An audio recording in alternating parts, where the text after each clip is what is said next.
from their intellectual point of view, from their experimental experiences in their life.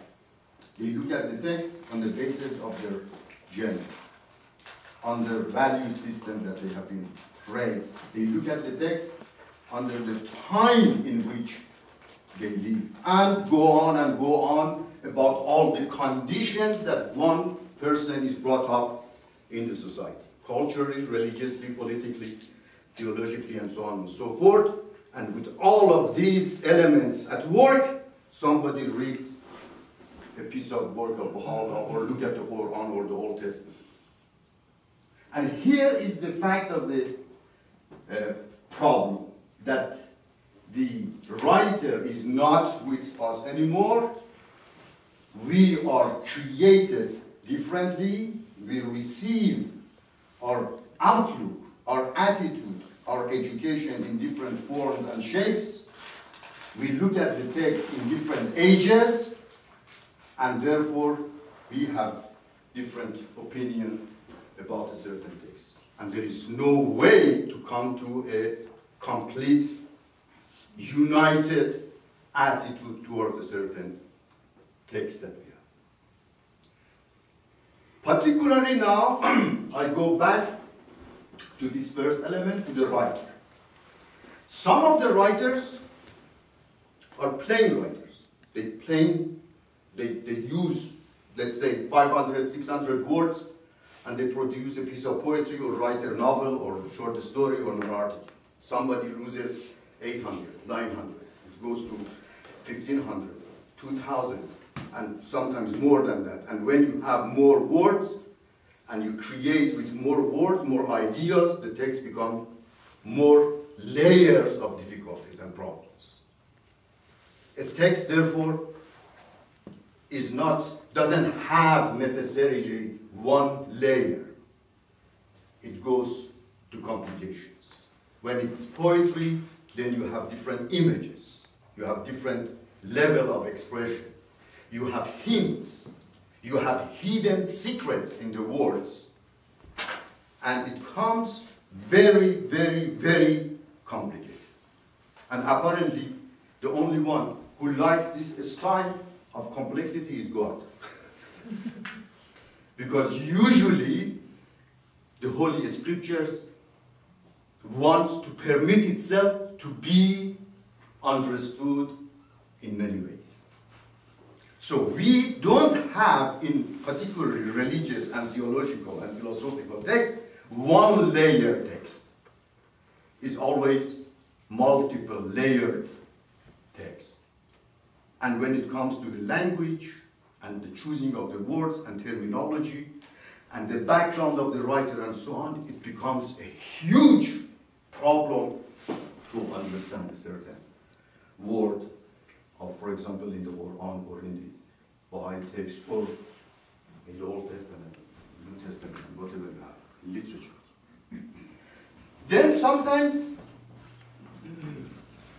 text is rather simple because we talk about the roots of the word and grammatical words and where is the origin of the word, what is the history of this term, what has been defined this word in this dictionary, that dictionary. That is not really an issue.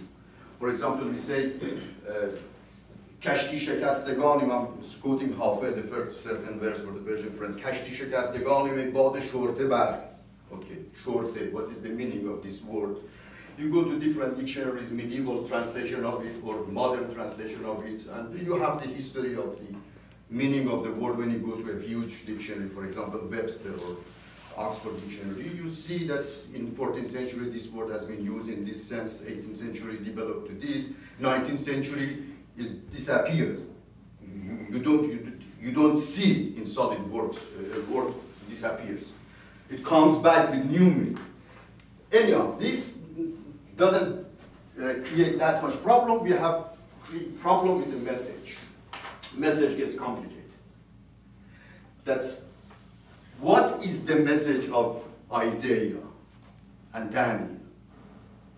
What is the real message of for example, the question of finality of the prophet when we have the certain verse on this issue in the Quran.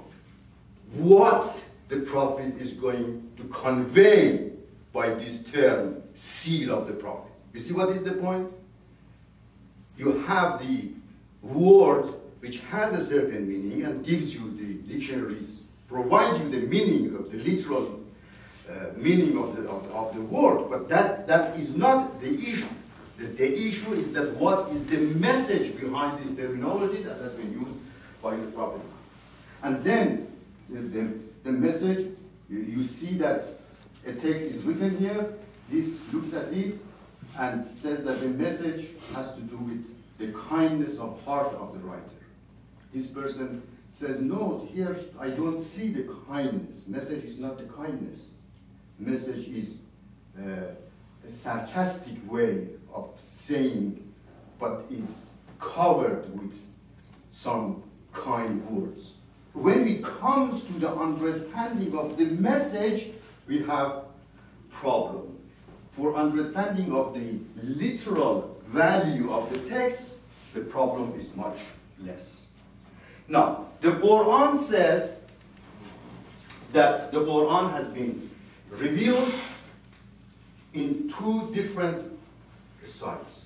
Clear styles and ambiguous style.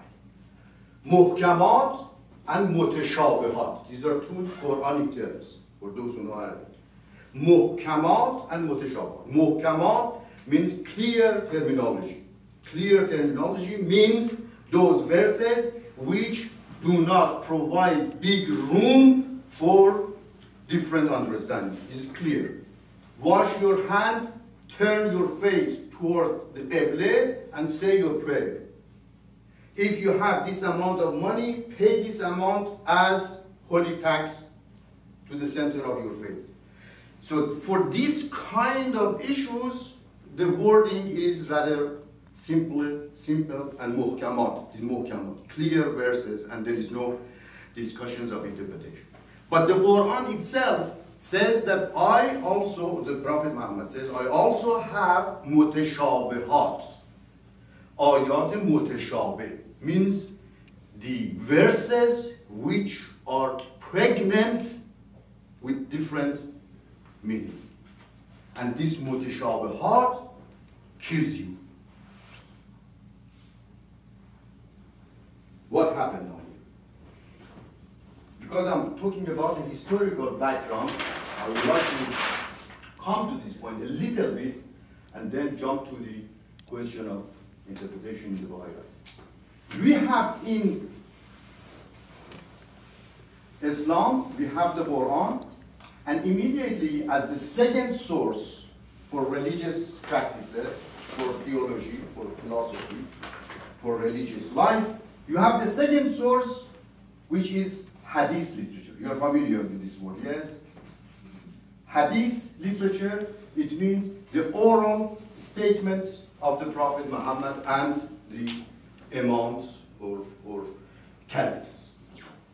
These two sources, at the beginning, didn't have that much of problem. The first generation who were reading the Quran, they didn't have that much problem because they could go to the Prophet, ask him and see what is his view, his explanation, and listen. But after a few generations, they had problem with the understanding of this and where this is verse revealed. What is the circumstances of the revelation of this verse? Was it revealed during the wars or when the Prophet was at peace? Was it revealed in Mecca period or Medina period? Was when the Prophet was in his home or in his military camp?